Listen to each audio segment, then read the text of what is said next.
know we talked about a lot of contentious issues at each of these tables, sometimes some heavy topics. And I hope what you take away from that is not, yet another night of doom and gloom as you go home and doom scroll your social media feeds or whatever.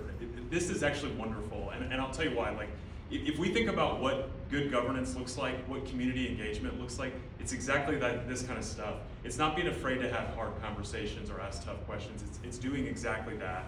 And doing it in an open forum like this, not behind closed doors, not in small groups that are exclusive, but right here, right? And so this hopefully is giving you a sense of what's possible in your communities, whether you stay here in Durham forever or if you go somewhere else. And it gives me a lot of optimism. So despite all the heaviness of stuff we talk about, I am extremely optimistic.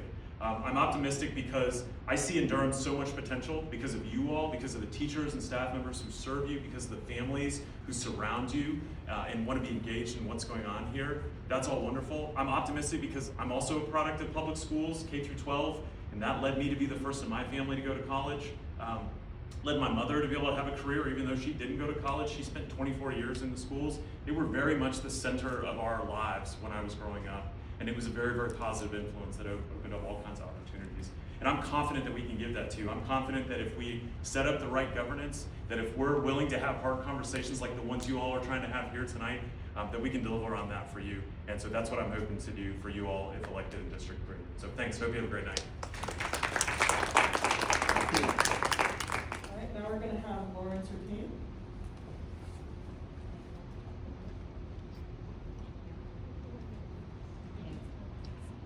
Good evening, everyone. I am Sartain. I am a DPS parent. I'm a former PTA president.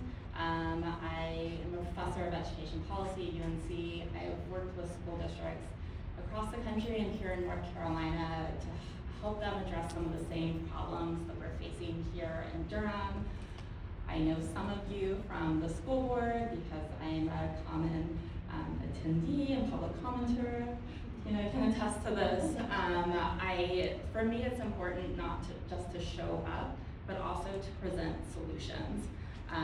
Bettina can also tell you that I've sent the board so many emails with very detailed suggestions about how we can improve Durham Public Schools. And here I am now raising my hand because I feel like I have this expertise and this experience working with other school districts. I know what works and I know what doesn't. And we just deserve better in Durham. The one thing that I will say, I think I only said it at one table, your voices matter, they should matter. You guys can come out to the school board and make public comments every other Thursday night downtown. That shouldn't be the only way that you can talk to your elected officials, but right now it's a way that you can have access. You guys are smart, you have the best ideas, you ask the right questions. So I hope, no matter what happens this election, to see you guys out there. Thank you.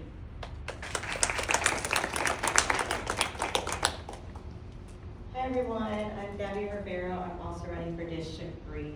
I'm a mom of 3 kids at DPS as well. I'm also a foster mom, black mom, a EC mom, and many more. But why am I running? So I actually own a therapeutic dance company, and I do a lot of work with youth. I work with teachers, I work with families, and I work with the community and learning how to recognize and release emotions in the body through movement.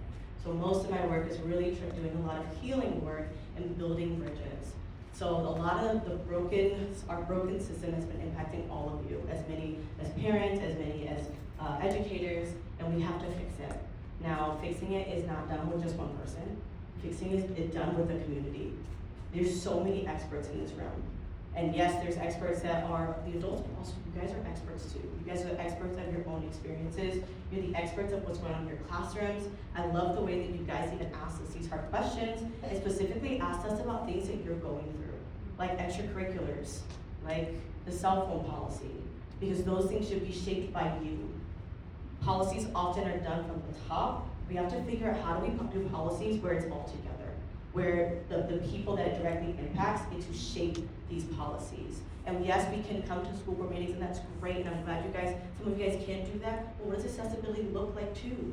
Where we come to you, and we make community together, because the only way that we can actually move our district forward, we're gonna have a lot of more issues coming, especially with our federal government and our state government. but the only way we actually move forward is together. So being on school board, we have to be collaborative, we have to work together, and that's what I'm here to do. Thank you.